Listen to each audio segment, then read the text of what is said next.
Doctor Shyam ने अपनी प्राप्त की है पीएचडी की degree right from the university of Texas, and इन्होंने पोस्ट डॉक्टरल फेलोशिप की है हार्वर्ड मेडिकल स्कूल बॉस्टन से। तो ज्यादा समय ना लेते हुए मैं आप सभी के बीच में इनवाइट करेंगे the man himself, doctor Shyam Ramakrishnan. Sir, a very good morning sir, over to you. Good morning Siddharth, good morning everyone. सबको देखकर बहुत खुश हुआ। आज मैं कैलिफोर्निया से बात कर रहा हूँ।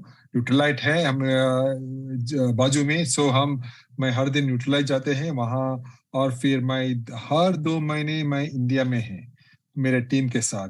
मेरा टीम है जो हमारे टीम में है बहुत सारे साइंटिस्ट, अराउंड 32 साइंटिस्ट है मेरे टीम पे, जो कई तरह की रिसर्च करते हैं। तो जैसे सिद्धार्थ ने बताया कि हमारे 4 लैब्स हैं, वहाँ हम प्रीबायोटिक्स के ऊपर रिसर्च करते हैं, माइक्रोबायोम के ऊपर रिसर्च करते हैं, न्यूट्रिशन के कई डिफरेंट टॉपिक्स के बारे में रिसर्च करते हैं। लेकिन मेरा आज का टॉपिक कुछ अलग है, और बात करना चाहता हूँ कि मैं आपके साथ हर दिन होंगे, हर दिन नहीं, every 2 days, every other day मैं होंगे आपके साथ, क्योंकि कल है मेरे इंग्लिश सेशन में मैं होंगे, लेकिन आज मैं हिंदी में, उसके बाद हिंदी में मैं वापस आ जाएंगे। और मैं यहाँ मेरा स्पीकर को इंट्रोड्यूस करने के लिए आया हूँ। आज का स्पीकर है डॉक्टर स्वाति शुक्ला। डॉक्टर स्वाति शुक्ला एक प्रमुख न्यूट्रिशनिस्ट है एमए में, हमारे डिवीजन के हैं। उन्होंने पीएचडी जीबी पंत यूनिवर्सिटी से किया हुआ है, और उन्हें वो गोल्ड मेडलिस्ट है। तो उनकी जर्नी जिसमें एकेडमिक मेडल्स भी है, बहुत सारी इंपॉर्टेंट रोल से भरी हुई है, जैसे कि क्लिनिकल न्यूट्रिशन स्पेशलिस्ट से लेकर सीनियर रिसर्च फेलो तक, जिसमें उनका एक्सपर्टीज दिखाया गया है प्रोडक्ट R&D या क्लिनिकल ट्रायल्स और होलिस्टिक न्यूट्रिशन स्ट्रेटजीज में। साथ ही साथ lot of things she has done in her life. So I'm very excited to have Dr. Swati Shukla इस स्टेज पर। लेकिन डॉक्टर स्वाति शुक्ला आने से पहले मैं आपके साथ 2 मिनट स्पेंड करूंगा,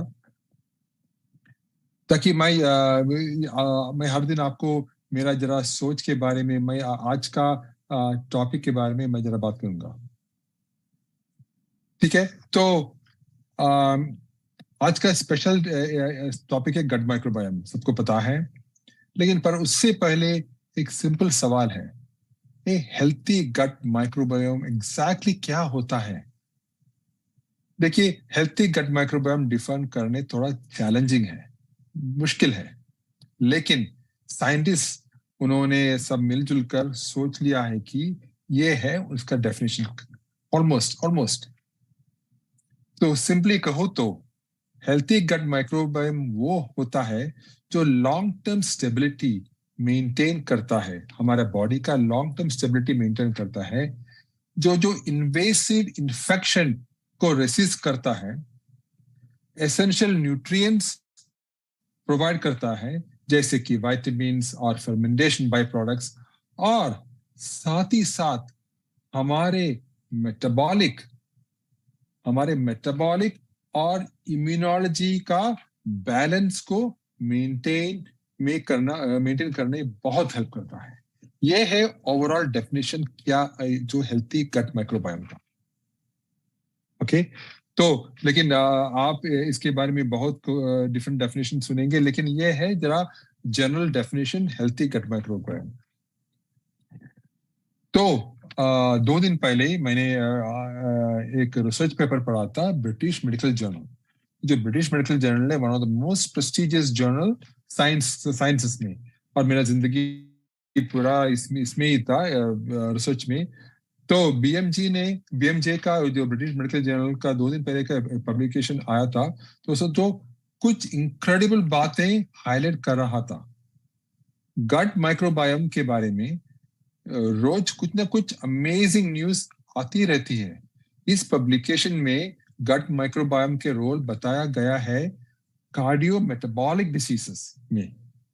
कार्डियो मेटाबॉलिक डिसीज क्या होता है? जैसे कि हाइपरटेंशन या हो, ओबेसिटी हो, या diabetes.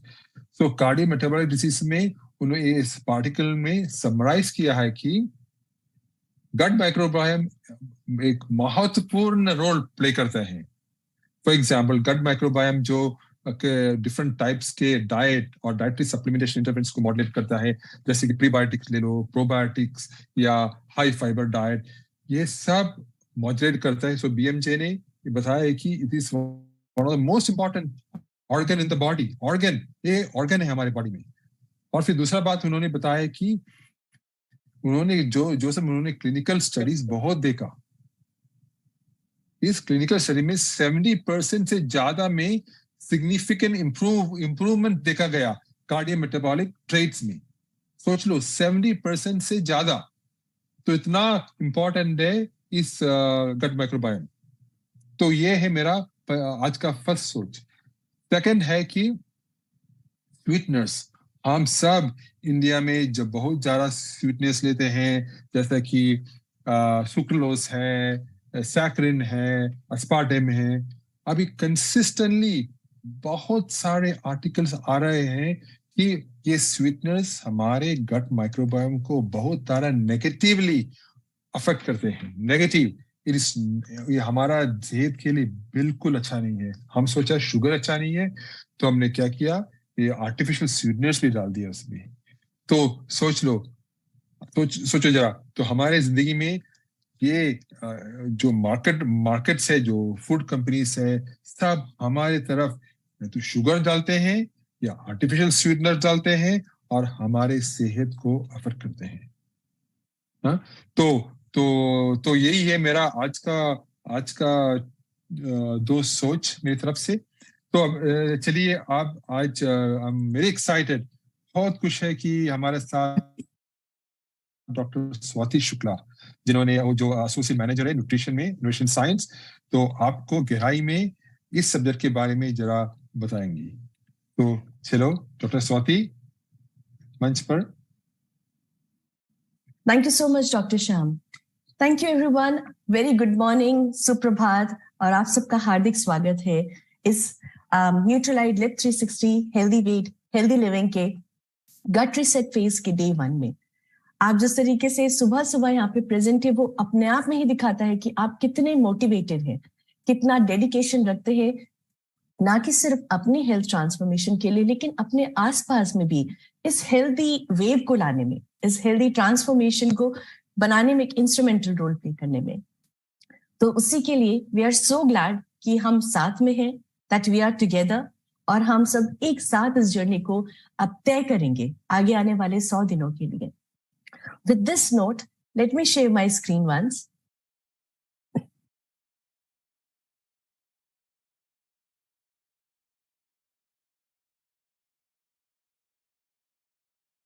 I hope my screen is visible. Thanks, Siddharth.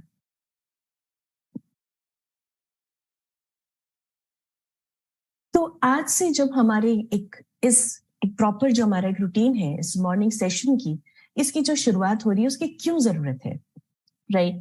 हम अब इस पूरे प्रोग्राम के समय आपको अलग अलग चीजें बताई जाएंगी कि आपको ये रिकमेंडेशन फॉलो करना है, ये लाइफस्टाइल हैबिट प्रैक्टिस करनी है, ये प्रैक्टिस नहीं करना है, इसको आपको दूर रखना है, कुछ फूड्स आपको बिल्कुल खाने हैं, कुछ फूड्स आपको अवॉइड करने हैं। तो ऐसा क्यों है? वेल, आप जो भी कर रहे हैं, अगर आपको उसको सिर्फ छोटे समय के लिए फॉलो करना है, तो आप सिर्फ सुनेंगे और फॉलो करेंगे। लेकिन जब आप उसको अपने जीवन की हर दिन एक दिनचर्या में उसको अगर आपको उतारना है, अगर आपको उसको आगे भी प्रोपोगेट करना है, आगे भी फैलाना है इन अच्छी हैबिट्स को, या क्या चीज को आपको अवॉइड करना है, उसके लिए जरूरी है कि आप जो भी कर रहे हैं उसके पीछे को क्यों को जाने, कि आप क्यों कर रहे हैं। अगर आपको बोला जाए कि आप धीरे धीरे चबाइए, वो क्यों चबाना है धीरे धीरे, या आपको बोलेंगे कि आपको स्ट्रेस फ्री रहना है, या आपको प्रॉपर स्लीप लेनी है, या आप जिस तरीके से जिस प्रकार से सांस लेते हैं उसमें भी अलग अलग टेक्निक्स को आप अप्लाई कर सकते हैं, क्यों करना है वो भी जानना जरूरी है, ताकि जो भी चेंजेस हैं या आप जो भी हेल्दी अपने अंदर चेंजेस लेकर के आना चाह रहे हैं वो लंबे समय तक के लिए हो। और उसी की ही शुरुआत के लिए आज पहले दिन हम बात करेंगे कि किस प्रकार से आपका गट, जो आपकी गट हेल्थ है या जो आपका गट है, उसके पीछे की क्या फिलॉसफी है, उसके पीछे क्या साइंस है, ना कि आपकी सिर्फ गट हेल्थ के लिए, लेकिन आपकी ऑप्टिमल वेलबींग के लिए। तो मैं शुरू करना चाहूंगी आप एक क्वेश्चन के साथ एक बहुत ही सिंपल क्वेश्चन कि क्या आपका गट आपसे बात करता है, हाँ या नहीं? कभी कभार बहुत कुछ सिंपल एक सिग्नल्स होते हैं या कुछ ऐसे साइंस होते हैं जो हमारा शरीर, स्पेशली हमारा गट, हमको देने की कोशिश करता है। जैसे आपने नोटिस किया होगा कि कुछ व्यक्तियों के कंपैरिजन में कुछ लोग अगर कोई स्पेसिफिक फूड खाते हैं, जैसे मान लीजिए कुछ चना खाते हैं, कोई होल दालें खाते हैं, या कोई स्पेसिफिक और फूड खाते हैं, तो उनको ब्लोटिंग होता है, राइट? उनको एसिडिटी हो सकती है या उनको गैस फॉर्मेशन होता है। और वो भी इस हद तक होता है, समटाइम्स वो इस लेवल तक हो सकता है जहां पर रात को प्रॉपर नींद भी नहीं हो सकती है, राइट? आपकी क्वालिटी ऑफ जो स्लीप है वो भी डिस्टर्ब हो रही है इस गट जो डिस्टर्बेंसेस है उनकी वजह से। या आपने नोटिस किया होगा कि कुछ लोग बहुत ही फ्रीक्वेंटली इल पड़ते हैं। कुछ लोगों को थोड़ा सा भी मौसम चेंज हुआ या थोड़ा सा अंदर या बाहर का टेम्परेचर में वेरिएशन हुआ, उनको फॉरन कोल्ड हो जाएगा, फ्लू हो जाएगा, राइट? ऐसा भी आपने नोटिस किया होगा। या कुछ लोग पूरा दिन में बहुत लेथार्जिक फील करते हैं, उनमें एनर्जी नहीं रहती कोई भी काम करने की, वो डलनेस फील करते हैं। ये कुछ कुछ सिम्टम्स है।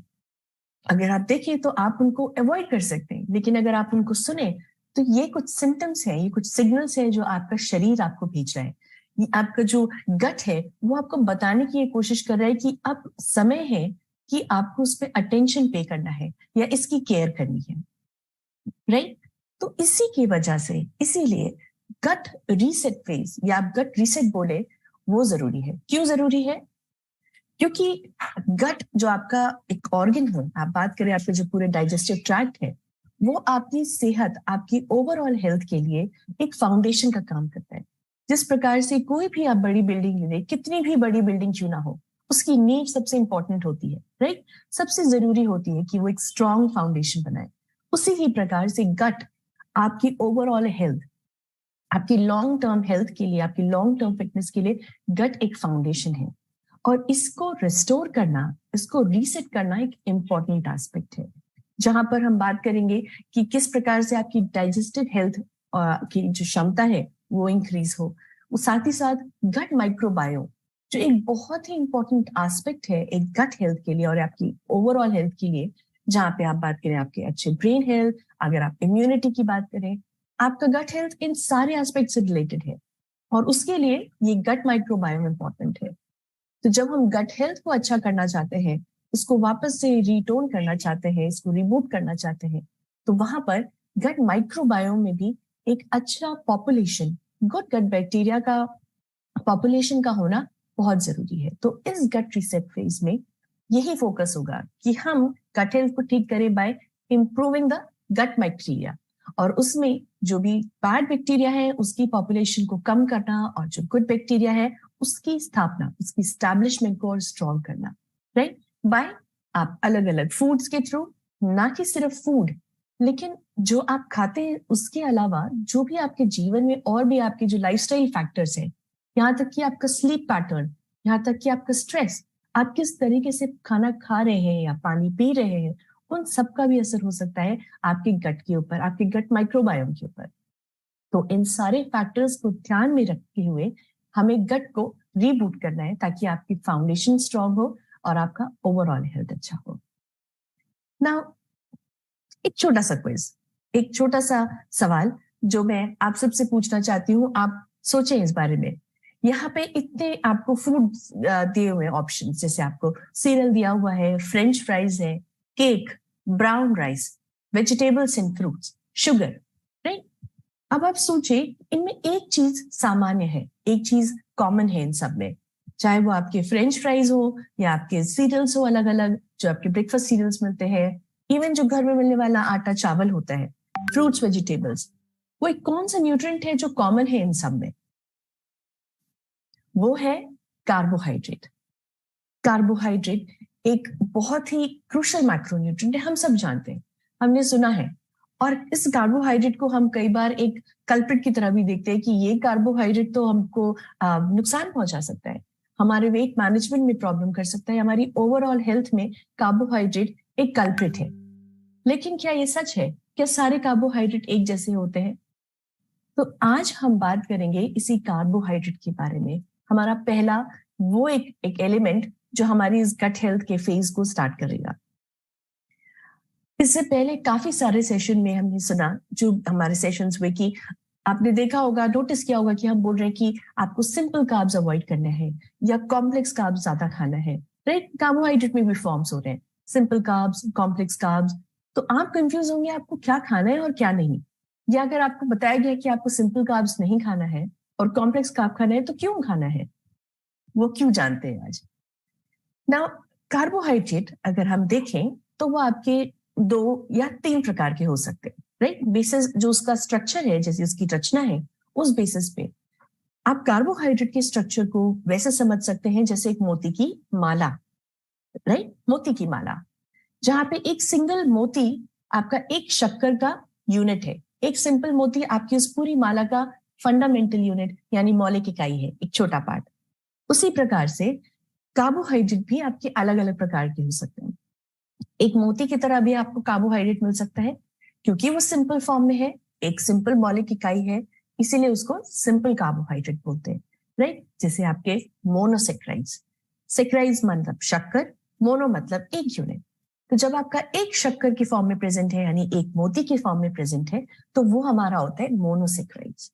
वो आपके जैसे हो गए ग्लूकोज, जो आपके नॉर्मल, आप कुछ भी कार्बोहाइड्रेट खाना खाएंगे वो आपके शरीर में जाकर अल्टीमेटली ग्लूकोज में ही टूटेगा और उससे छोटे भाग में नहीं टूटेगा, तो ग्लूकोज। जैसे फ्रक्टोज, फ्रक्टोज आपका जो फ्रूट्स में पाई जाने वाली शुगर है, या गैलेक्टोज जो दूध में, मिल्क में पाने वाली शुगर है। ये सारी की सारी मौलिक इकाई है, ये सब की सब एक सिंगल छोटी मोनोमर यूनिट है, राइट? इससे छोटी ये नहीं टूट सकती है। और ये कहाँ पाई जाती है? ये आपको पाई जाती है जैसे आपकी व्हाइट ब्रेड में हो गया, या आपका शुगर में प्रेजेंट हो गया, या आपकी जो बेक्ड गुड्स होते हैं जैसे केक्स, पेस्ट्रीज, कुकीज, या और बाकी जो आपकी टॉफीज, कैंडीज, चॉकलेट्स, उनके अंदर प्रेजेंट होते हैं। तो ये हो गए आपके मोनोसेक्राइड्स। अब बात करते हैं, हमने कहा 2 या 3 प्रकार के होते हैं। दूसरा प्रकार जो होता है इन मोनोसेक्राइड्स का, इन सेक्राइड्स का या इन शुगर का, वो होता है हमारा डाइसेक्राइड्स। डाई मतलब 2, सेक्राइड्स मतलब शुगर या शक्कर। तो यहाँ पर ये जो मोती रूप जो मौलिक इकाई है कार्बोहाइड्रेट की, ये अब 2 के फॉर्म में प्रेजेंट है। अब आप देख सकते हैं जैसे ग्लूकोज, वहां पे ग्लूकोज एक यूनिट था मोनोसेक्राइड्स में, डाइसेक्राइड्स में वो आपके 2 रूप में प्रेजेंट है, 2 एक साथ प्रेजेंट है। जैसे माल्टोज में प्रेजेंट होता है, माल्ट जो आपके अनाज से मिलकर के बनता है माल्ट, वो माल्टोज शुगर।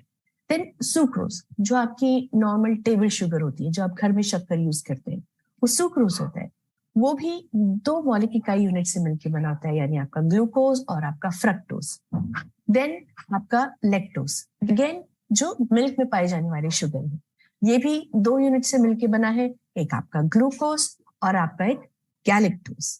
अगेन जिस प्रकार से आपका मोनोसेक्राइड जिन जिन फूड्स में प्रेजेंट था, उसी प्रकार से वो आपका इन यूनिट्स फूड ग्रुप्स में प्रेजेंट है, जैसे आपकी ब्रेड्स, आपके बेक्ड गुड्स और आपके चॉकलेट्स और कैंडीज। नाउ ये आप देखने वाली बात है कि आपकी ये जो मोनोसेक्राइड्स या ये जो डाइसेक्राइड्स है, ये जो मोनोमेरिक यूनिट है, आप देख सकते हैं कि इनको तोड़ने में समय नहीं लगता है, क्योंकि ये ऑलरेडी सबसे छोटी इकाई में है। आप जितना इन शुगर्स का आप जितना सेवन करेंगे, उतने आपके शरीर को एनर्जी जो है इनको डाइजेस्ट करने में वो कम लगेगी। और जितना ज्यादा अमाउंट में आप इसको खाएंगे, क्योंकि ये हमारे शरीर में एब्जॉर्ब होके जब इनका काम नहीं है इतना शरीर में एनर्जी देने के अलावा, और जो इनके बेसिक फंक्शन है जैसे आपका अलग अलग स्ट्रक्चर बनाने में हेल्प करते, लेकिन अगर उस अनुपात में, अगर उस प्रपोर्शन के अलावा आप खाएंगे तो ये स्टोर होगा ना। अगर ये स्टोर होगा, ये ऑलरेडी सबसे छोटे यूनिट में है, ये क्या करेगा, ये आपके शरीर में स्टोर होकर फैट में कन्वर्ट हो सकता है, ये क्रॉनिक कंडीशंस कर सकता है, ये आपके जो गट माइक्रोबायोम है उसको इन्फ्लेमेशन कॉज कर सकता है। तो ये नुकसान पहुंचाता है आपके गट माइक्रोबायोम में, इसीलिए इनको बोला जाता है गट अनफ्रेंडली कार्बोहाइड्रेट्स। इनको आपको कम खाना है। नाउ बात करते हैं हमारे जो दूसरा प्रकार का कार्बोहाइड्रेट होता है, वो होते हैं पॉलीसेक्राइड्स। नाउ ये पॉलीसेक्राइड्स आपकी पूरी एक टिपिकल जैसे एक मोती की माला होती है उसी प्रकार से है। आप देख सकते हैं यहाँ पे कितने सारे मोनोमर यूनिट्स ग्लूकोज के एक साथ में मिलकर के एक लंबी चेन बना रहे हैं, राइट? वो आपका स्टार्च में हो गया। स्टार्च जो आपके अलग अलग फ्रूट्स, वेजिटेबल, साबुत अनाजों में, दालों में प्रेजेंट होता है। उसके अलावा ग्लाइकोजन, ये उस प्रकार का कार्बोहाइड्रेट है जो हमारे शरीर में स्टोर होता है। अब आप देख सकते हैं कि यहाँ पर भी ये एक मोती की माला तो है, इसमें ब्रांचेस भी निकल रही हैं, शाखाएं भी है इसके अंदर इन ग्लूकोज की। देन फाइबर, फाइबर अगेन आपके सॉल्युबल, आपके इनसॉल्युबल फाइबर्स जो अलग अलग प्रकार के फ्रूट्स, वेजिटेबल्स में और होल ग्रेन्स में और दालों में प्रेजेंट होते हैं। तो यहाँ पर भी आप देखें कि एक लंबी कतार है, एक लंबी चेन है। होता क्या है कि हमारे शरीर के अंदर ऐसे फाइबर्स को या इतनी लंबी जो कार्बोहाइड्रेट की चेन होती है उसको तोड़ना मुश्किल होता है। इससे क्योंकि हमारे शरीर के अंदर वो एंजाइम्स ही नहीं है जो इनको डाइजेस्ट करें। और कुछ एंजाइम्स जो हमारे मुंह में होते हैं जो नॉर्मल कार्बोहाइड्रेट, सिंपल कार्बोहाइड्रेट्स को भी तोड़ते हैं, जैसे अमाइलेज, तो हमारे मुंह के अंदर ये कार्बोहाइड्रेट इतने लंबे समय तक नहीं रहता है कि पूरी की पूरी चेन टूट पाए। तो इससे होता क्या है, जब हम इसको खाते हैं, हम इसको च्यू करते हैं, आप देखेंगे आपको थोड़ी बहुत मिठास फील होगी, क्योंकि जितनी देर ये फाइब्रस सब्सटेंस आपके मुंह में है वो अमाइलेज काम कर रहा है। लेकिन जैसे ही आप उसको स्वालो करते हैं ना, हमारे शरीर के अंदर वो डाइजेस्टिव एंजाइम्स नहीं है, तो होता क्या है कि ये सीधे हमारे स्मॉल इंटेस्टाइन से पास होते हुए सीधे लार्ज इंटेस्टाइन में आ जाता है और वहां पर ये अपना रोल प्ले करता है। वहां पर ये अलग अलग जो गट बैक्टीरियाज है वो इन पे काम करते हैं। ये फाइबर्स उन गट बैक्टीरिया के लिए खाद्य है। जैसे आपको एक हेल्दी खाना खाने की जरूरत है, उसी प्रकार से आपकी गट बैक्टीरिया के लिए ये हेल्दी खाना है, ये प्रीबायोटिक्स हेल्दी खाना है। आप इसको ऐसे एग्जाम्पल के साथ समझ सकते हैं, जैसे गार्डन में जैसे अलग अलग प्रकार के कलरफुल फ्लावर्स होते हैं, पत्तियां होती हैं, उसी प्रकार से ये गट बैक्टीरियाज हैं। अगर आप इनको अच्छी खाद देंगे जो ऑर्गेनिक है तो वो फ्लरिश करेंगे, और अगर आप उनको ऐसी खाद देंगे जिनमें बहुत सारे केमिकल्स प्रेजेंट है तो वो आपके गार्डन को, आपके फूलों को खराब कर सकते हैं। इसीलिए जो सिंपल कार्बोहाइड्रेट्स है आपके सिंपल, वो उन्हीं तरीके की जो आपके अनहेल्दी का जो खाद है, जो केमिकल्स और प्रिजर्वेटिव से फुल जो खाद है, मेन्योर है, उसकी तरह काम करता है। और अगर हम कॉम्प्लेक्स कार्ब्स की बात करें तो वो एक ऑर्गेनिक खाद की तरह काम करती है जो आपके गट बैक्टीरिया को फीड करती है और उनमें गुड बैक्टीरियाज की पॉपुलेशन को ज्यादा बढ़ाती है। तो इसी वजह से जब हमने पहले दिन आपसे बात किया कि आपकी प्लेट को कैसा दिखना चाहिए, तो आप नोटिस करेंगे कि आपकी प्लेट कुछ ऐसी दिखनी चाहिए, जिसे हम हेल्दी फूड प्लेट बोल रहे हैं। क्यों? क्योंकि उसमें किसी ना किसी प्रकार से वो सारे आपको न्यूट्रिएंट्स मिल रहे हैं जो आपके गट बैक्टीरिया को सपोर्ट कर रहे हैं, उन्हें फ्लरिश करने में हेल्प कर रहे हैं। जैसे आप देखें कि आपकी आधी प्लेट सिर्फ फ्रूट्स और वेजिटेबल से भरी होगी। अगर आप सिर्फ लंच और डिनर की बात करें तो वहां पर मैक्सिमम आपकी अलग अलग प्रकार की वेजिटेबल्स होनी चाहिए, वो सॉटे, स्टर फ्राई, सैलेड, सब्जियों के फॉर्म में होनी चाहिए। क्यों? क्योंकि वो आपको अच्छे अमाउंट में सॉल्युबल और इनसॉल्युबल फाइबर्स दे रहे हैं। देन 25% आपकी जो प्लेट है वो आपकी प्लांट प्रोटीन से होनी चाहिए। नाउ प्लांट प्रोटीन आपको प्रिंसिपली सबसे पहले आपको अच्छा प्रोटीन देता है जो आपके शरीर के बिल्डअप में इंपॉर्टेंट है। लेकिन अगर आप बात करें जो प्लांट बेस्ड आपके प्रोटीन सोर्सेज होते हैं, उनका और एक जो एडवांटेज होता है वो होता है फाइबर। या आपको अलग अलग प्रकार के कॉम्प्लेक्स कार्ब्स देगा, स्टार्चेस, उसके अलावा ये आपको अलग अलग प्रकार के सॉल्युबल फाइबर्स देगा, राइट? तो इसकी वजह से प्लांट बेस्ड प्रोटीन जब हम आपको बोलते हैं उसका यही कारण है, क्योंकि आपको प्रोटीन के साथ ही साथ अलग फाइटोन्यूट्रिएंट्स और फाइबर्स मिल रहे हैं। और उसी तरीके से जो अगला 25% है जो आपकी कॉम्प्लेक्स कार्ब्स हैं, जिनमें होल ग्रेन्स और सीरियल्स आने चाहिए, अगेन वो ना सिर्फ आपको एक कार्बोहाइड्रेट दे रहे, वो आपको हेल्दी कार्बोहाइड्रेट्स दे रहे। क्योंकि जब हम बात कर रहे हैं साबुत अनाज की, तो उसमें सिंपल कार्ब्स नहीं है, वो कम प्रोसेस्ड फॉर्म है। तो उसकी वजह से आपको और भी ज्यादा जो फाइबर है ब्रांड के फॉर्म में, जैसे आप आटे की बात करते हैं, अगर आपका आटा चोकर के साथ है तो उसमें ब्रांड का पार्ट डेफिनेटली होगा। अगर आप मिलेट्स की बात करते हैं तो वो एक मोटा ग्रेन है, मोटा अनाज है, जिसमें सिर्फ कार्ब्स नहीं होगा, उसके अंदर मोर कॉम्प्लेक्स कार्ब्स होगा, उसके अंदर ज्यादा से ज्यादा आपके सॉल्युबल फाइबर्स प्रेजेंट होंगे। और इसीलिए आपको ऐसी प्लांट बेस को फॉलो करना है, क्योंकि वो आपको फाइबर्स के साथ साथ अलग अलग तरह के न्यूट्रिएंट्स को दे रहा है। नाउ एक सवाल, कैलोरीज, ये एक ऐसी टर्म होगी जो आगे आपको आपके साथ लंबे समय तक चलेगी। आप देखेंगे कि आपको कैलोरीज के साथ बैलेंस करना हो रहा है। क्यों? जब आप इस वेट मैनेजमेंट की जर्नी में होंगे, आप हेल्दी वेट हेल्दी लिविंग की इस जर्नी में होंगे, राइट? कैलोरीज के साथ आप काफी बार आपका सामना होगा जहां पर आप बैलेंस कर रहे होंगे अपनी कैलोरीज को, जहां पर आप माइंडफुल होंगे आपको कितनी कैलोरीज खानी है। तो जब हम बोलते हैं कि प्लांट बेस्ड सोर्सेज है, राइट, तो कभी कभार उसपे हाई फाइबर के साथ साथ कभी कभार हाई कैलोरीज भी आ जाती है। जैसे अगर मैं आपको एग्जांपल दूं आटे का, मैंने आपको बताया कि अगर आप होल व्हीट फ्लावर ले रहे हैं जिसमें चोकर है, डेफिनेटली वो बहुत अच्छा है। समटाइम्स अगर वो ज्यादा अमाउंट में, मान लीजिए 100 ग्राम, वो आपको अराउंड 11 ग्राम फाइबर दे रहा है, लेकिन उसके साथ साथ 320 कैलोरी दे रहा है। उसी प्रकार से होल चना जैसे यहाँ पर प्रेजेंट है ना, ये होल चना भी अगर आप खा रहे हैं, डेफिनेटली ये हाई इन प्रोटीन है, लेकिन उसके साथ ही साथ ये आपको कैलोरीज भी दे रहा है। जैसे 100 ग्राम चना में 25 ग्राम फाइबर है, लेकिन साथ साथ में 300 ग्राम कैलोरी भी है, 300 कैलोरी। तो इससे होता क्या है कि अगर आपको कहीं पर भी एक संशय है कि आप प्लांट बेस्ड ले रहे हैं फूड और वहां पर आप फाइबर भी ले रहे हैं, लेकिन कहीं ना कहीं उसके साथ कैलोरीज भी आ रहा है, तो आप बैलेंस कर सकते हैं। इसीलिए वो हेल्दी प्लेट एक इंपॉर्टेंट सोल्यूशन है, क्योंकि वहां पर हर एक न्यूट्रिएंट को इसी तरीके से उसी प्रपोर्शन में अनुपात में रखा गया है कि आपको सारे न्यूट्रिएंट्स मिले। लेकिन इसके बाद भी एक इम्पॉर्टेंट साथी जो आपकी इस पूरी जर्नी में होगा, गट फेज में भी होगा, वो है न्यूट्रलाइट फाइबर। क्योंकि यहाँ पर आप बिना कैलोरीज को उसका संचय बिना किए आप अच्छे अमाउंट में फाइबर ले सकते हैं। आपने नोटिस किया होगा कि आपकी हेल्दी प्लेट में भी 50% फ्रूट्स और वेजिटेबल्स है। क्यों? क्योंकि वो भी आपको सेम प्रकार से फाइबर देता है without compromising on your calories. तो उसी प्रकार से आप न्यूट्रलाइट फाइबर को भी इंक्लूड करें, क्योंकि ये भी आपके गट बैक्टीरिया के लिए एक इंपॉर्टेंट खाद्य है, राइट? इसके अंदर उस प्रकार के बैलेंस्ड फॉर्म में वो सॉल्युबल फाइबर्स हैं जो आपके गट बैक्टीरिया को फ्लरिश करने में हेल्प करेंगे, आपकी उस हेल्दी फूड प्लेट का साथ देंगे, राइट? ताकि आपको सारे अच्छे न्यूट्रिएंट्स मिले। तो आपको ये ध्यान रखना है कि आप अपने ब्रेकफास्ट और डिनर से 30 मिनट पहले इसका एक स्कूप लें साथ में। नाउ कुछ और हेल्दी टिप्स जब हम बात कर रहे हैं हेल्दी गट की, राइट? हमने एक शुरुआत करी, हमने जाना थोड़ा सा और डिटेल में, तो हमने देखा कि किस प्रकार से आपकी हेल्दी गट के लिए साबुत अनाज वो जरूरी है, होल ग्रेन्स। जैसे हमने बताया कि उसके अंदर कॉम्प्लेक्स कार्ब्स है, उसके अंदर फाइबर है, तो वो आपकी गट बैक्टीरिया को फ्लरिश करता है, आपकी गट हेल्थ को प्रमोट करता है। अगर आप इस प्रकार से सॉल्युबल फाइबर लेंगे तो वो आपकी जो गट की जो लाइनिंग है उसको वो हमेशा प्रोटेक्टिव वे में रखेगा, उसकी लाइनिंग को खराब नहीं होने देगा, राइट?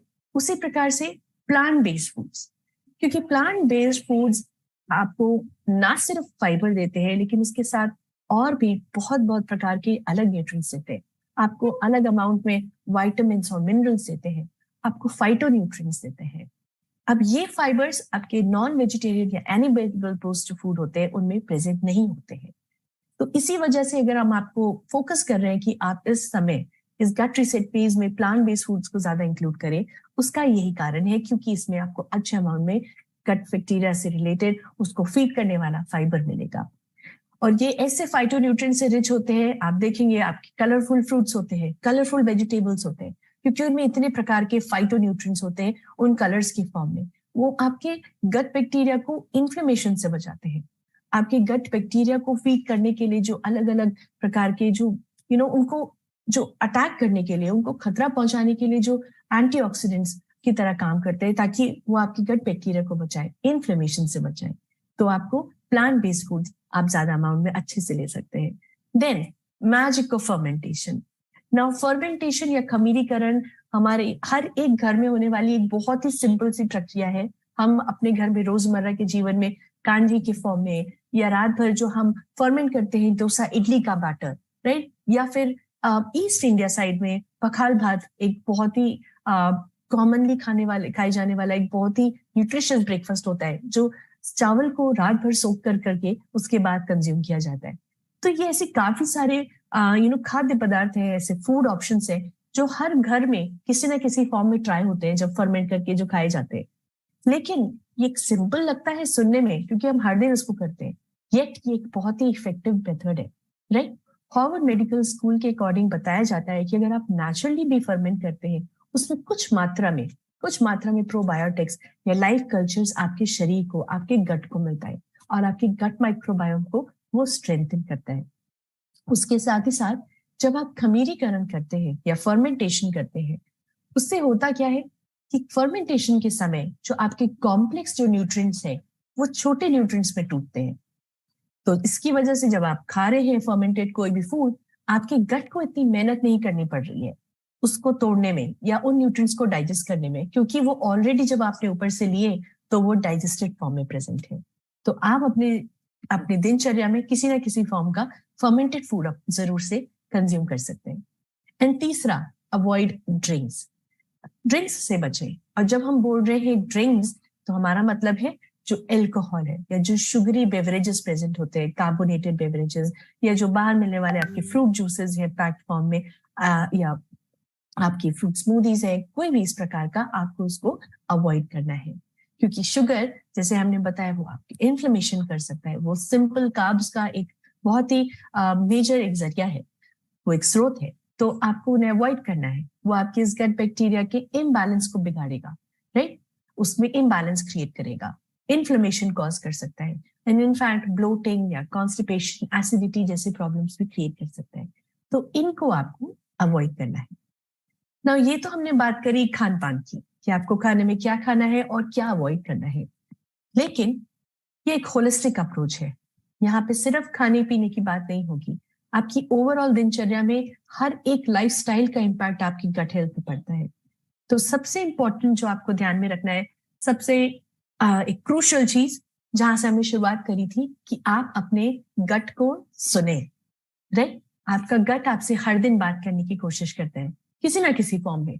वो आपकी पुअर इम्यूनिटी के फॉर्म में हो सकता है, या आपको ब्लोटिंग या कॉन्स्टिपेशन या एसिडिटी के फॉर्म में हो सकता है, या आप पूरे दिन लेथार्जिक फील कर सकते हैं। वो किसी भी फॉर्म में हो सकता है। जरूरी है कि आप अपने गट को सुने और माइंडफुल रहें कि क्या खाने के बाद मेरा गट ज्यादा डिस्टर्ब हो जाता है, या क्या खाने के बाद मैं ज्यादा एनर्जेटिक फील करता हूँ। तो अवॉइड क्या करना है, कौन सी चीज डिस्टर्ब करती है आपके शरीर को, आप गट को, उनको आपको अवॉइड करना है। Then make changes in your stress. कभी कभार आपने नोटिस किया होगा कि जब आप नर्वस होते हैं किसी भी चीज को लेके, आपकी भूख खत्म हो जाती है, राइट, या आपको ज्यादा भूख लगने लगती है। कभी कभार ऐसा होता है कि जब हम कोई भी, मान लीजिए इंटरव्यू के लिए जा रहे हैं, हमारा कोई रिजल्ट आने वाला है, तो हम जब नर्वस होते हैं तो हमको लगता है जैसे हमारे पेट में बटरफ्लाइज है, राइट, हमको नॉजिया फील होता है जैसे बटरफ्लाइज प्रेजेंट है। वो क्यों होता है? देयर इज अ कनेक्शन, हमारी गट और ब्रेन के बीच में एक कनेक्शन है, जो हम आगे और डिटेल में भी पढ़ेंगे सेशंस में। लेकिन यहाँ पर बात को जो ध्यान देने वाली है वो ये है कि जब आपका स्ट्रेस होगा तो वो आपके गट बैक्टीरिया पे असर डालेगा, आपकी गट हेल्थ पे असर डालेगा। तो इसके लिए भी जरूरी है कि आप अपने इस स्ट्रेस लेवल में चेंजेस लेके आए, स्ट्रेस मैनेजमेंट की तरफ ध्यान दें। वो आप किसी भी फॉर्म में कर सकते हैं, आप मेडिटेशन कर सकते हैं, अलग अलग ब्रीदिंग टेक्निक्स कर सकते हैं, एक्सरसाइजेस कर सकते हैं, आप अलग अलग हॉबीज फॉलो कर सकते हैं, उन फूड्स को इंक्लूड कर सकते हैं जो आपके स्ट्रेस लेवल को ठीक करें। तो अपने स्ट्रेस लेवल पर ध्यान दें। देन चेंज हैबिट्स जब हम बोल रहे हैं तो कोई बहुत बड़ी हैबिट्स आपको चेंज नहीं करनी है, और एक दिन में कुछ भी चेंज नहीं हो सकता है। छोटी छोटी चीजों पे अगर आप रोज ध्यान देंगे तो कल एक बड़ा चेंज होगा। छोटी चीजें जैसे आप फूड को कितनी बार चबाना है, राइट, या हम बोल रहे हैं अगर आपको 7 से 8 घंटा सोना है तो वो क्यों सोना है। अगर आपको बोल रहे हैं कि आप कुछ स्पेशल या स्पेसिफिक ब्रीदिंग एक्सरसाइजेस करें, या इतना अमाउंट में पानी हर दिन पिए, या इन्फ्यूज वाटर पिए, तो क्यों पिए, राइट, उनके क्या बेनिफिट्स हैं। तो ये छोटे छोटे चेंजेस अगर आप करेंगे, अगर आप धीरे धीरे चबाएंगे, पानी ज्यादा पीने की आदत डालेंगे, स्लीप पैटर्न पे फोकस करेंगे, तो ये आपकी गट हेल्थ को अफेक्ट करेगा। देन सर्काडियन रिदम एक प्रकार की एक बायोलॉजिकल क्लॉक है जो हमारे शरीर में इनबिल्ट है, राइट। हमारा ब्रेन, हमारा जो शरीर के अलग अलग ऑर्गन्स है, वो इस बायोलॉजिकल क्लॉक के अकॉर्डिंग काम करते हैं, राइट। तो अगर आप देखें हमारा गट बैक्टीरिया, हमारी जो गट की मोटिलिटी है, उसका डाइजेस्टिव जो एक पैटर्न है, राइट, अलग अलग जो फूड को डाइजेस्ट करने वाले हॉर्मोन्स हैं, वो सब इस दिन और रात के बीच का जो ये चक्र है, एक जो बायोलॉजिकल क्लॉक है, उसके अकॉर्डिंग ही रिलीज होते हैं, उसके अकॉर्डिंग काम करते हैं। तो अगर आप कोई भी खाना इस बायोलॉजिकल क्लॉक के अगेंस्ट में खाएंगे या उससे ऊपर नीचे खाएंगे, तो वो डेफिनेटली आपके जो इनबिल्ट क्लॉक है उसके साथ अलाइनमेंट में नहीं खा पा रहे या अलाइनमेंट में नहीं हो रहा है। तो इससे भी आपकी डाइजेस्टिव हेल्थ, आपके हॉर्मोन्स, आपके गट बैक्टीरियाज जो होंगे वो डिस्टर्ब होंगे। तो आपको ध्यान रखना है कि आप सर्काडियन रिदम को फॉलो करते हुए खाना खाएं। Then most important, sleep. Studies, बहुत सारी ऐसी स्टडीज में ये साफ देखा गया है कि एक डायरेक्ट रिलेशनशिप है आपकी स्लीप पैटर्न में और आपके गट बैक्टीरिया के बीच में। जितना आप अच्छे से पीसफुल क्वालिटी ऑफ स्लीप लेंगे 7 से 8 घंटे का, उतना अच्छा गुड बैक्टीरिया का पॉपुलेशन आपके गट माइक्रोबायोम में प्रेजेंट होगा। तो आपको ये भी ध्यान रखना है कि आपको स्लीप पैटर्न अपना साउंड और क्वालिटी वाला रखना है। तो आप जब सो रहे हो तो सिर्फ 7-8 घंटा सोना नहीं, क्वालिटी वाला स्लीप सोना वो जरूरी है। तो इसी के साथ मैं आज आपको आपकी इस जर्नी की पहली एक्टिविटी ऑफ द डे देना चाहूंगी। यहाँ पर आपको क्या करना है, आपको अपनी प्लेट में कोई भी 3 फूड आइटम रखने हैं जो कॉम्प्लेक्स कार्ब्स से रिच है, राइट? वो कुछ भी हो सकते हैं, जैसे हमने जाना अभी, तो फ्रूट्स वेजिटेबल्स हो सकते हैं, वो आपकी दालें हो सकती है, वो आपकी साबुत अनाज हो सकते हैं, वो आपके नट्स एंड सीड्स हो सकते हैं, किसी भी प्रकार के जो भी आपके पास अवेलेबल है, जो भी आप सोचते हैं कि वो कॉम्प्लेक्स कार्ब्स का एक अच्छा जरिया है, स्रोत है, वो आप अपने प्लेट में रखें और उनकी इनमें से कोई भी 3 फूड ऑप्शंस की आपको पिक्चर लेनी है और हमारे साथ शेयर करनी है। याद रखिए, छोटे छोटे चेंजेस आज, कल एक बड़ा चेंज, एक बड़ा ट्रांसफॉर्मेशन का पहला स्टेप है। तो आज ही से शुरू करते हैं। इसी के साथ मैं ये सेशन कंक्लूड करती हूँ। आशा करती हूँ कि आज आपको यहाँ पे कुछ एक्सट्रैक्ट करने को मिला होगा, कुछ नया सीखने को मिला होगा, और wish you a very good day ahead. Thank you so much.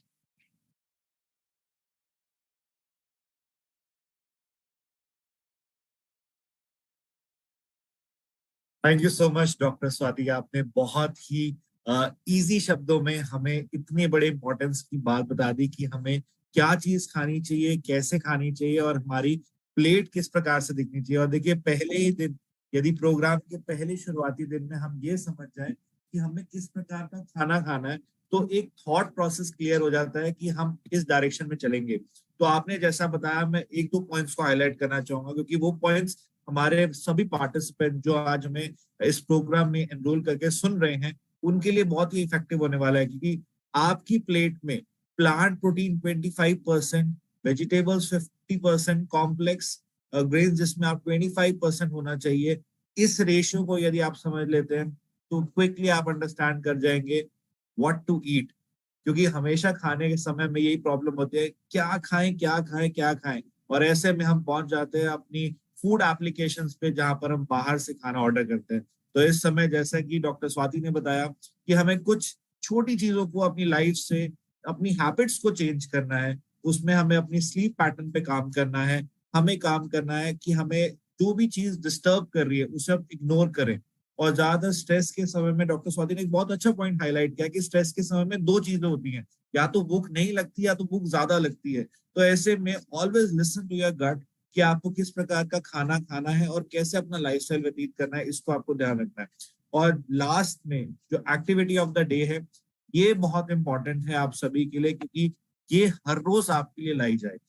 और मैं चाहूंगा, क्योंकि आज डे 1 है, तो मैं यहाँ पर थोड़ा सा एम्फेसाइज करूंगा कि इस एक्टिविटी ऑफ द डे को जरूर फॉलो करें। क्योंकि जब आप अपने व्हाट्सएप ग्रुप्स में in activity of the day की पिक्चर्स क्लिक करके डालेंगे, तो आपको आपकी न्यूट्रिशनिस्ट, आपको आपके हेल्थ बडीज रिवॉर्ड के तौर पर रिकॉग्निशन करेंगे ग्रुप में, जहां पर वो हैशटैग्स का यूज करेंगे, जहां पर वो आपके लिए क्लैप करेंगे, right? So with this, thank you so much, और चलते हैं यहाँ से डायरेक्टली एक्सरसाइज सेशन की तरफ। And have a great great great exercise session overhead.